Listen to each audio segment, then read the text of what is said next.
இந்த 3வது மாதத்தில் கர்த்தர் நமக்கு கொடுக்கிற வார்த்தை ஆதியாகமத்தின் புத்தகம் 50ஆம் அதிகாரம் 20வது வசனத்திற்கு நேராக உங்கள் வேதத்தை திருப்பிக் கொண்டு ஒருவர் படிக்கும்படி நான் கேட்டுக்கொள்கிறேன். கர்த்தர் நம் மத்தியிலே பெரிய காரியங்களை அவர் செய்வாராக. ஆதியாகமத்தின் புத்தகம் 50ஆம் அதிகாரம் 20வது வசனம். நீங்கள் எனக்கு தீமை செய்ய நினைத்தீர்கள். நீங்கள் எனக்கு தீமையை செய்ய நினைத்தீர்கள். தேவனோ இப்பொழுது நடந்து வருகிறபடியே வெகு ஜனங்களை உயிரோடே காக்கும்படி அதை நன்மையாக முடிய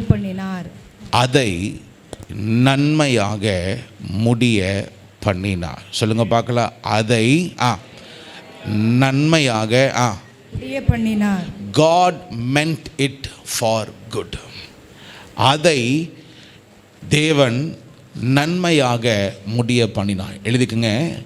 இந்த புது மாதத்தின் இந்த 3வது மாதத்தில் கர்த்தர் நமக்கு கொடுக்கிற வார்த்தை அதை நன்மையாக முடிய பண்ணினார். யார் அதை சொன்னது? யாருக்கு சொன்னது? எந்த நிலைமையில் சொன்னது என்று நாம் பார்க்கும் பொழுது இதை யார் சொன்னதுன்னு பார்த்தீங்கன்னா அதே 50ஆம் அதிகாரத்தில் 19வது வசனத்தில் எழுதியிருக்கும் யோசேப்பு இதை அவர்களுக்கு சொன்னான் என்று எழுதியிருக்கிறது. அப்போ இதை சொன்னது யாருன்னா யோசேப்பு சொன்னார். யாருக்கு சொன்னார் என்று எழுதப்பட்டிருக்கிறது? அதுக்கு முந்தின வசனம் 18வது வசனத்தில் அவனுடைய சகோதரருக்கு அவன் சொன்ன வார்த்தை. சகோதரருக்கு சொன்ன வார்த்தை. யோசேப்பு தன் சகோதரருக்கு சொன்ன வார்த்தை. ஏன் இதை சொன்னார்? எதற்காக இதை சொன்னார் என்று நீங்கள் பார்க்கும் பொழுது குறித்து கொள்ளுங்கள். தன்னுடைய தகப்பனார் யாக்கோபு 147 வயது, முதிர் வயதான ஒரு மனுஷன். அவர் முதிர் வயதில் அவர் மரிக்கிறார். தன் தகப்பனாகிய யாக்கோபு அவர் மரித்த பொழுது அவரை அடக்கம் பண்ணி அவரை வைத்திருக்கிறார்கள். அப்போதான் சகோதரர்களுக்கு ஒரு பயம் வருகிறது. என்ன பயம் வருகிறது? இது வரைக்கும் அப்பா இருந்தார், அப்பா நடத்தினார், அப்பா இருந்தார். ஆனால் இப்பொழுது தன் சகோதரருக்குள்ள பயம் என்னன்னா, நாம் யோசேப்புக்கு தீமையை நாம் செய்தோம், இதை அவன் கருத்தில் கொண்டு நமக்கு விரோதமாய் வந்து நம்மை சாகடித்து விடுவானோ என்று ஒரு பயம் வந்தது. என்ன வந்தது? சத்தமாக சொல்லுங்க பார்க்கலாம். இன்னொரு முறை சொல்லுங்க பார்க்கலாம். பயம் வந்தது. காரணம், இந்த சகோதரர்கள் இந்த யோசேப்பை எப்படின்னா 3 காரியங்கள். நம்பர் 1, முதலாவது பார்த்தீங்கன்னா எதிர்பாராத நபராய் பார்த்தார்கள். எழுதிங்க பார்க்கலாம். எதிர்பாராத நபர்கள். காரணம், இவனை இந்த யோசேப்பை அவர்கள் அடிமையாய் விற்று அனுப்பினார்கள். ஆனால் இந்த யோசேப்பு திரும்ப வருமானு அவங்க கொஞ்சம் கூட என்ன பண்ணல, எதிர்பார்க்கவே இல்லை. ஆனால் திடீரென்று வேதம் சொல்லுகிறது, எதிர்பாராத ஒரு நபர், அன்எக்ஸ்பெக்டட் பர்சன், ஒரு எதிர்பாராத நபர் வருகிறார். திடீரென்று இந்த யோசேப்பு வருகிறார். ஆனால் அவன் வரும் பொழுது வேதம் சொல்லுகிறது, அவன் சாதாரண நபராய் வரல. அவனோ எகிப்தில் 2வது தலைவராய் அவன் வருகிறான். 2வது எதிர்பாராத ஒரு நிலையை கர்த்தர் கொடுக்கிறார். எழுதிங்க பார்க்கலாம். எதிர்பாராத ஒரு நிலை. முதலாவது எதிர்பாராத ஒரு நபர், 2வது எதிர்பாராத ஒரு நிலை. ஏன்னா அவன் எதிர்பார்க்கவே இல்லை இப்படிப்பட்ட ஒரு உயர்வில் அவன் இருப்பான். 3வது 41ஆம் அதிகாரம், ஆதியாகமத்தின் புத்தகம் 41ஆம் அதிகாரம் 57வது வசனம் சொல்லப்பட்டிருக்கிறது, இந்த யோசேப்பு கையில் கர்த்தர் சகலத்தையும் கொடுத்து. அது மட்டும் படிங்க பார்க்கலாம். 41ஆம் அதிகாரம் 57வது வசனம். சகல தேசங்களிலும் பஞ்சம் கொடிதா இருந்தபடியால் சகல தேசத்தாரும் யோசேப்பினிடத்தில் தானியம் கொள்ளும்படி எகிப்திற்கு வந்தார். 3வது எதிர்பாராத சலுகை. இவங்கிட்ட தான் எல்லாம் என்ன பண்ணணும்? இனி வரணும். எழுதிக்க. முதலாவது, எதிர்பாராத நபர், எதிர்பாராத நிலை, எதிர்பாராத சலுகை. Unexpected person, unexpected position, unexpected privilege. நான் நம்புகிறேன், நான் விசுவாசிக்கிறேன், இந்த 2025 இந்த மார்ச் மாதத்தில் கர்த்தர் இதுவரைக்கும் நீங்கள் எதிர்பாராத நபர்களை உங்களுக்கு முன்பதாக கொண்டு வந்து, எதிர்பாராத நிலைமைக்கு கர்த்தர் உங்களை கொண்டு வந்து சேர்த்து, எதிர்பாராத காரியங்களை உங்கள் கைகளில் கொடுப்பாரு. நம்புறவங்க மாத்திரம் நல்ல கையை உயர்த்தி ஆமென் சொல்லுங்க பார்க்கலாம். அத்தமா சொல்லுங்க பார்க்கலாம். ஆமென். அதை நன்மையாக முடிய பண்ணினார். இன்னொரு முறை சொல்லுங்க பார்க்கலாம். அதை யாரை வைத்து கர்த்தர் நன்மையாக முடிய பண்ணார்? இந்த யோசேப்பு. அந்த நேரத்தில் யோசேப்பு ஒரு எதிர்பாராத நபர். இந்த 3வது மாதத்தில் எழுதி வச்சுக்கங்க, இதுவரைக்கும் நீங்கள் எதிர்பாராத காரியங்கள் உங்கள் வாழ்க்கையில் நடந்து உங்களை உயர்த்துகிற ஒரு காரியத்தை கர்த்தர் வைப்பார். முதலாவது எது? ஒரு 5 காரியங்கள் சொல்லுகிற நேரத்தில் நீங்கள் குறித்து கொள்ளும்படி கேட்டுக்கிறேன். நான் வேற ஒரு நாள் இதை நான் விளக்கமாக நான் சொல்கிறேன். 5 காரியங்கள். அதை நன்மையாக முடிய பண்ணினார். எதை நன்மையாக முடிய பண்ணுகிறார்? தேவன் எதை நன்மையாக முடிய பண்ணுகிறார்? எதை நன்மையாக முடிய பண்ணுவார்? அதுக்கு முந்தின வசனம் எழுதியிருக்கிறது. அதுக்கு முந்தின வசனத்தில் பார்த்தீங்கன்னா 50ஆம் அதிகாரம் 19வது வசனத்தில் எப்படி எழுதியிருக்கிறது? யோசேப்பு அவர்களை நோக்கி, பயப்படாதிருங்கள், நான் தேவனோ, நீங்கள் எனக்கு தீமை செய்ய. முதலாவது எழுதிக்கங்க, தீமையை கர்த்தர் நன்மையாக முடிய பண்ணுவார். எழுதிக்கங்க பார்க்கலாம். தீமையை, evil, God will make evil to come good in your life. தீமையை நன்மையாக முடிய பண்ணுவார். ஏன் தீமைன்னு இருக்கு? அவன் சகோதரர்கள் அவனுக்கு செய்த 5 காரியங்கள் இருக்கான். 37ஆம் அதிகாரத்தில் இருக்கு. சகோதரர்கள் இவனுக்கு 5 விதமான தீமையை செய்தார்களாம். என்ன தீமை செய்தாங்களாம்? 37ஆம் அதிகாரத்தில் 4வது சொல்லப்பட்டிருக்கு. முதலாவது, அவனை பகைத்தார்கள். வீட்டில் 12 பேர் இருக்கிறாங்க. ஆனால் யோசேப்பை மாத்திரம் அதிகமாய் தன் சகோதரர்கள் என்ன பண்ணாங்களாம்? பகைத்தார்கள். அது மாத்திரமல்ல, 37:11 எழுதியிருக்கும், அவன் மேல் பொறாமை கொண்டார்கள். They were jealous of him. அவன் மேல் பொறாமை கொண்டார்கள். 3வது பார்த்தீங்கன்னா 32, அதே 37 20வது வசனத்தில் போட்டிருக்கும், அவன் மேல் அவன் தகப்பனார் போட்ட அந்த பலவர்ண அங்கியை கிழித்து போட்டார்கள். அவங்க அப்பா மேலே கொடுத்த ஒரு பெரிய அங்கீகாரம் அந்த பல்லவர்ண அங்கே. அதை யாரை கிழிச்சாங்க தெரியுமா? யார்? சகோதரர்கள் கிழித்தார்கள் இருக்கு. அது மாத்திரமில்லை, அதே 37ஆம் அதிகாரம் 23 போட்டிருக்கு, அவனை குழியிலே போட்டார்கள். அவனை குழியிலே, 20ஆம் வசனத்து குழியிலே போட்டார்கள். 23வது வசனத்தில் அவனுடைய மேல் இருந்த அந்த பலவர்ண அங்கியை அவர்கள் ஆட்டு ரத்தத்தில் துவைத்து அவன் பொய் சொன்னார்கள் இருக்கும். கடைசியாக பார்த்தீங்கன்னா 36வது வசனத்தில் அவனை விற்றார்கள். இத்தனை தீமை அவனுக்கு செய்யப்பட்டாலும் கர்த்தர் சொல்லுகிறார், அந்த தீமையை கர்த்தர் எனக்கு நன்மையாக முடிய பண்ணுவார். ஒரு ஆமென் சொல்லுங்க பார்க்கலாம்.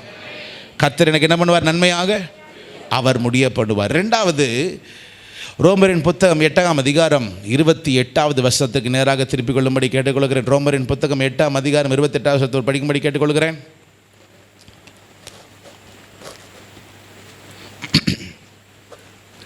அன்றியும் அவருடைய தீர்மானத்தின்படி அழைக்கப்பட்டவர்களாய் தேவனிடத்தில் அன்பு கூறுகிறவர்களுக்கு சகலமும் நன்மைக்கு ஏதுவாக நடக்கிறது. 2வது ஒரு நன்மை யாருக்கு நடக்கும்னா, 2வது இருங்க நான் சொல்கிறேன், அது தேவனிடத்தில் அன்பு கூறுகிறவர்களுக்கு நன்மையாய் நடக்கும்.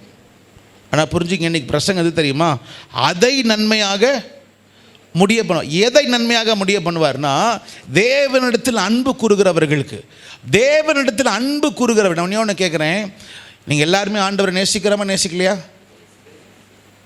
நேசிக்கிறோம். ஏன் நேசிக்கிறோம்?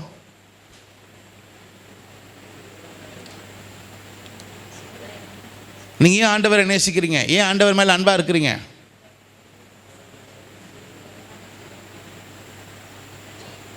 சில பேர் சொல்லுவாங்க, எனக்கு அவர் நன்மை செய்ததுனால நான் அவரை நேசிக்கிறேன்.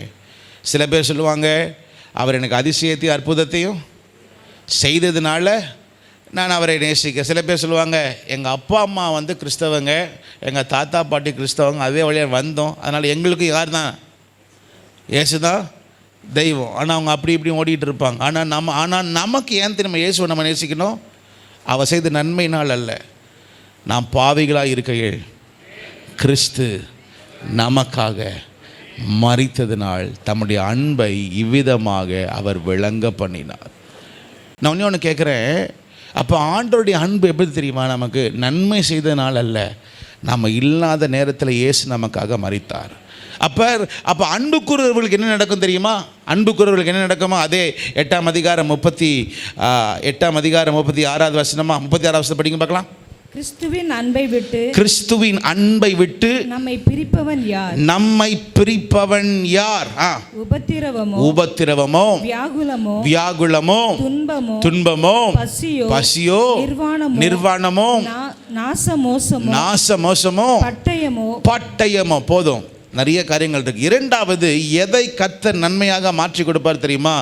நமக்கு வருகிற பாடுகளை கர்த்தர் நமக்கு நன்மையாய் மாற்றி கொடுப்பார். எழுதிங்க, நமக்கு வருகிற பாடுகள். எழுதிங்க பார்க்க. அதே 8ஆம் அதிகாரம் 18ஆம் வசனம் சொல்லப்பட்டிருக்கிறது. அதே 8ஆம் அதிகாரம் 18ஆவது வசனம் சொல்லப்பட்டிருக்கிறது. ஆதலால் இக்காலத்து என்னது?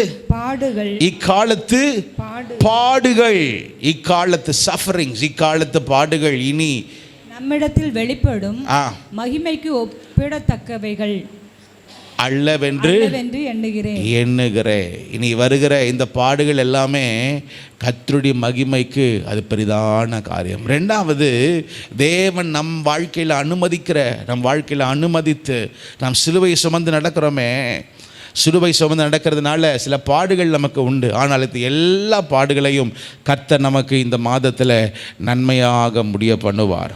சத்தமாக ஒரு ஆமென் சொல்லுங்க பார்க்கலாம். மூன்றாவது, சகரியாவின் புத்தகம் 9ஆம் அதிகாரம் 12வது வசனம். சகரியாவின் புத்தகம் 9ஆம் அதிகாரம் 12வது வசனம் வேதம் சொல்லுகிறது, நம்பிக்கையுடைய சிறைகளே அரணுக்கு திரும்புங்கள், இரட்டிப்பான நன்மையை தருவேன், இன்றைக்கே தருவேன். மூன்றாவது அதை நன்மையாக மாற்றி கொடுப்பேன்னு சொன்னார். யார் தெரியுமா? சிறையில் வாழ்கிறவர்கள். மூன்றாவது சொல்லுகிறேன், எழுதிங்க பார்க்கலாம். சிறை அனுபவத்தில் வாழ்கிறவர்களுக்கு தேவன் நன்மையாக முடிய பண்ணுவார். இந்த காரியத்தில் மற்ற நான் கொஞ்சம் ஆழமாய் போகும்படி விரும்புகிறேன். ஏன் சிறை வாழ்க்கை இஸ்ரவேல் ஜனங்களுக்கு வந்தது? எதனால்? எப்போ தெரியுமா? வனாந்திரத்தில் இருக்கும் போது வரல. எங்கே வந்தாங்க? வாக்குத்தத்தம் பண்ணப்பட்ட தேசத்துக்கு வரும்பொழுது தான் சிறை வாழ்க்கை வந்தது. நல்லா புரிஞ்சுக்குங்க. தேவன் நமக்கு கொடுத்துருக்கிற நன்மைகளில் நம்ம ஒழுங்காக இல்லைன்னா, தேவன் நமக்கு கொடுத்துருக்கிற ஆசீர்வாதங்களை நம்ம ஒழுங்காக இல்லைன்னா, நம்முடைய வாழ்க்கை சிறை வாழ்க்கையாய் மாறிவிடும். கர்த்தருடைய வார்த்தைக்கு அவங்க கீழ்ப்படியாமல் தன் இஷ்டத்திற்கு நடந்து பாவத்தை பாவம் என்று பார்க்காமல், அவர்களோ தேவனுக்கு கீழ்ப்படியாமல் இஸ்ரவேல் ஜனங்கள் வாழ்ந்தாங்க. கொஞ்ச நாள் கர்த்தர் பார்த்தார், திரும்புவாங்கன்னு பார்த்தார். ஆனால் அவர்கள் இந்த லௌகீக வாழ்க்கை அவருக்கு பெரிதாக இருந்தது, ஆசீர்வாதம் பெரிதாக இருந்தது. இந்த ஆசீர்வாதம் தான் அவங்களுக்கு அதிகமாக இருந்தது, அப்படியே ஆண்டவர் அதிகமாக இல்லை. நேரம் வந்தது, பாபிலோனிலிருந்து யாருமே எதிர்பார்க்கல, திடீரென்று பாபிலோனிலிருந்து வந்தார்கள், சிறைப்பிடிக்கப்பட்டு போனார்கள். திரும்ப நான் சொல்கிறேன், இஸ்ரவேல் ஜனங்கள், கர்த்தருடைய பிள்ளைகளாகிய உங்களுக்கு எனக்குமே சரி, சில வேளையில் நம்ம கர்த்தருக்கு பிரியமில்லாத காரியத்தை செய்து ஒரு வேளை அவமானத்தின் சூழ்நிலைகளை நீங்கள் போகலாம். அவமானத்தின் சூழ்நிலையில் நீங்கள் ஒரு வேறு இருக்கலாம். உங்கள் முகத்தை வெளியே காட்ட முடியாத, நான் இதை தப்பு செஞ்சிட்டேன், யாருக்கும் தெரியாது, எனக்கு மட்டும்தான் தெரியும். அன்றைக்கி ஒரு ஆளை பார்த்தேன், அவர் சொன்னார், என் குடும்பத்தில் நான் ஓடிக்கொண்டிருக்கிறேன், நான் ஒரு தவறு செஞ்சிட்டேன், என் மனைவிக்கு அது தெரியும், அதனாலேயே என்னை குத்தி தினந்தோறும் என்னை சாகடிக்கிறா பாஸ்டர். நான் தவறு செஞ்சிட்டேன், சில தவறுகள் நடந்ததுனால எனக்கு சிறை வாழ்க்கை. இதை வச்சு இது எப்படி மேற்கொள்றதுன்னு தெரியல, இது எப்படி நடக்க போகுது, இது எப்படி நீ என்ன நடக்கும்னு தெரியல, இதை அவமானத்திலே வாழ்ந்து கொண்டிருப்போமா? இல்லை, கர்த்தருடைய வார்த்தை சொல்லுகிறது, கவலைப்படாத, சிறையில் நீ இருந்தாலும் கர்த்தரை பிடித்து கொண்டு கர்த்தரையே தெய்வமாக பற்றி கொண்ட ஜனத்திற்கு வேதம் சொல்லுகிறது, நம்பிக்கையுடைய சிறைகளே நீங்கள் அரணுக்கு திரும்புங்கள். நீ கர்த்தரிடத்தில் திரும்பு, கர்த்தர் உனக்கு இரட்டிப்பான நன்மையை கர்த்தர் உனக்கு தருகிறார். ஒரு ஆமென் சொல்லுங்க பார்க்கலாம். மூன்றாவது, சிறையில் இருக்கிற ஜனங்களுக்கு, சிறை அனுபவத்தில் இருக்கிற ஜனங்களுக்கு கர்த்தர் காரியங்களை நன்மையாக மாற்றி கொடுப்பார். நான்காவது, அப்போஸ்தலர்களின் புத்தகம் கடைசி அதிகாரம் 28ஆம் அதிகாரம், அப்போஸ்தலர்களின் புத்தகம் 28ஆம் அதிகாரம் 10வது வசனத்தை படிக்கும்படி கேட்டுக்கொள்கிறேன். நல்லா கேட்டுங்க. அவர்கள் எங்களுக்கு அநேக மரியாதை செய்து நாங்கள் கடல் ஏறி போகிற போது எங்களுக்கு தேவையானவைகளை, அதுதான் ஆங்கிலத்தில் போட்டிருக்கு, நன்மையானவைகளை ஏற்றினார்கள். இதுக்கு ஒரு சின்ன காரியம் இருக்குது. என்னென்னா, வேதம் சொல்லுகிறது அந்த 28ஆம் அதிகாரத்தில் பவுல் ஒரு மரத்துண்டை வைத்து கொண்டு ஒரு கப்பலில் பிரயாணம் பண்ணி கொண்டிருப்பார். திடீர்னு அந்த கப்பலில் சேதம் வந்துடும். ஒரு மரத்தை பிடித்து கொண்டு அவர் அக்கறைக்கு வருவார். எதுக்கு வருவார்? அக்கறை. எதை பிடிச்சு கொண்டு? ஒரு மரத்துண்டை பிடித்து கொண்டு அக்கறைக்கு வருவார். அவர் நம்பியிருந்தார், அங்கே ஜனங்களாம் நம்பியிருந்தாங்க ஒரு கப்பலில் போகணும், கப்பலில் போய்க்கணும். திடீர்னு அந்த கப்பல் சேதம் அடைந்தது, பெரிய சேதம். ஒரு மரத்துண்டை பிடித்து கொண்டு அந்த பெலித்தியா தீவுக்கு வருவார். வந்த உடனே இவங்க கஷ்டப்பட்டு வந்திருப்பாங்க, பவுல் கஷ்டப்பட்டு வந்திருப்பார். அப்பொழுது அவர் வந்த உடனே குளிர் காய்வதற்காக, தண்ணியிலெல்லாம் நனைஞ்சதுனால குளிர் காய்வதற்காக அங்கே போய் இருக்கிற ஒரு மரத்தை எடுக்கும்பொழுது அங்கே விஷ பூச்சின்னு எழுதியிருக்கும் தமிழில். ஆனால் அது விஷ பூச்சி இல்லை, அது ஒரு பாம்பு. அவர் கையை என்ன பண்ணிடும்? கடிச்சிடும். அப்போ ஜனங்க அந்த பாம்பு கடிச்சோன்னு சொல்லிடுவாங்க. ஏன் பாம்பு கடிச்சிருக்குன்னா, இவர் என்ன பண்ணியிருக்காரு? தவறு பண்ணியிருக்கார். ஜனங்கள் நம்மளை சில வேளை பேசுகிற காரியங்கள், ஜனங்கள் நினைக்கிற காரியங்கள், இது எல்லாமே அது சற்று வித்தியாசமாக இருக்கலாம், நமக்கு நன்மையாக இல்லாதபடி அது தீமையாக இருக்கலாம். பைபிளில் போட்டிருக்கு, அவன் அதை உதறி தள்ளி விட்டு. சத்தமாக சொல்லுங்க பார்க்கலாம். என்ன பண்ணு? இன்னொரு முறை சொல்லுங்க பார்க்கலாம். இன்னொரு முறை சொல்ல, இப்படி பண்ணுங்க பார்க்கலாம். உதறி. திரும்ப சொல்லுகிறேன், சில நபர்கள் உங்கள் குடும்பத்தார் உங்களுக்கு எதிராக சில காரியங்கள் பேசியிருக்கலாம். அதை மனசில் போட்டுறாத. அதை என்ன பண்ணிட்டு அதை உதறி தள்ளிவிட்டு அவன் எடுக்கிறான். ஜனங்க நினைச்சாங்க இவன் மரித்து விடுவான்னு நினைத்தாங்க. ஆனால் கர்த்தர் அவனை ஜீவனோடு வைத்து அந்த பெலித்திய பட்டணத்தார் அனைவரும் ரட்சிக்கப்படும்படி அங்கே அவனை சாட்சியாக கர்த்தர் வைத்தார். ஒரு ஆமென் சொல்லுங்க பார்க்கலாம். ஆகவே தான் எழுதியிருக்கிறது, நன்மை அங்கே வருகிறது. எங்களுக்கு மீண்டும் போகும்பொழுது அந்த பெலித்தியா தீவில் இருக்கிற அத்தனை பேரும் இயேசுவை ஏற்றுக்கொள்ளத்தக்க தேவன் ஒரு காரியத்தை செய்தார். நான்காவது, உன்னுடைய இழப்புகள், எழுதிங்க பார்க்கலாம். உன் இழப்புகளை கர்த்தர் நன்மையாக மாற்றுவார். நன்மை. முசுக்கட்டை பூச்சிகள் பட்சித்த வருஷம், பச்சை கிளிகள், பச்சை புழுக்கள், வெட்டு கிளிகள் பட்சித்த வருஷம் இருக்கு. எல்லாம் கடந்து போயிடுச்சு. ஆனாலும் என் ஆண்டவர் ஒருவர் இருக்கிறார். எனக்கு காரியங்கள் எல்லாம் கைவிட்டு போனாலும் எனக்குரியதை நிறைவேற்றுகிற தேவன் ஒருவர் உண்டுன்னு சொல்கிறவங்க நல்ல கையை உயர்த்தி ஒரு ஆமேன்னு சொல்லுங்க பார்க்கலாம். அத்தம்மா சொல்லுங்க பார்க்கலாம். ஆமேன். இப்போ நான்காவது, உங்கள் வாழ்க்கையில் உங்கள் சேதங்களை கர்த்தர் நன்மையாக அவர் மாற்ற பண்ணுவார். ஒரு ஆமேன் சொல்லுங்க பார்க்கலாம். அத்தம்மா சொல்லுங்க பார்க்கலாம். ஆமேன். கடைசியாக எல்லாருக்கும் சேர்ந்து படிக்கலாமா? எல்லாருக்கும் தெரிந்த சங்கீத பகுதி, சங்கீதம் 23ஆம் அதிகாரம் 6வது வசனம், சங்கீதம் 23:6 எல்லாருக்கும் தெரிந்த ஒரு வசன பகுதி. சேர்ந்து நான் வாசிக்கலாமா? ரெடி? 1 2 3 படிங்க பார்க்கலாம். என் ஜீவனுள்ள நாளெல்லாம் நன்மையும் கிருபையும். 5வது, நன்மை என்னை தொடரும். போன வாரம் வந்த பாஸ்டர் சொன்னார், ஞாபகம் இருக்குங்களா? என்ன சொன்னார்? தொடரும்னு எழுதியிருக்கு, ஆனால் அது என்னது? துரத்தி கொண்டே வரும் சொல்கிறார். நன்மை என்ன பண்ணுது? துரத்தி கொண்டே வரும். எனக்கு ஒரு நன்மை வரும். யாருக்கு நன்மை வரும்? 4வது வசனம், நான் மரண இருளின் பள்ளத்தாக்கிலே நடந்தாலும். எழுதி வச்சுக்கங்க. சில பேர் மரண அனுபவங்களுக்குள்ளே நீங்கள் போயிருக்கீங்க. சில பேர் உங்களை விட்டு போயிருக்கிறாங்க. நீங்கள் விரும்பின நபர்கள் உங்களை விட்டு போனாங்க, அதை உங்களால் ஏற்றுக்கொள்ள முடியல. ஆனால் கர்த்தர் சொல்லுகிறார், அதை நன்மையாக முடிய பண்ணுகிற ஆண்டவர் ஒருவர் உண்டு. ஐந்தாவது, உன் மரண அனுபவங்களை அவர் நன்மையாக முடிய பண்ணுவார். நீங்கள் ஆனால் பாருங்களேன், அவங்க விட்டுட்டு போயிட்டாங்க இல்லைன்னு கவலைப்படாதீங்க. தேவன் எல்லாவற்றுக்கும் அதனதன் காலத்தில் அவர் நேர்த்தியாய் எப்போவுமே நான் சொல்லுவேன் உண்டு. ஒரு பவுல் வந்ததுக்கு காரணம் யார் தெரியும்ல? ஒரு பவுல் இவ்வண்ணமாக வந்ததுக்கு காரணம் யார் தெரியும்ல? ஒரு ஸ்தேவான் இரத்த சாட்சியாக அவன் மரித்ததினாலே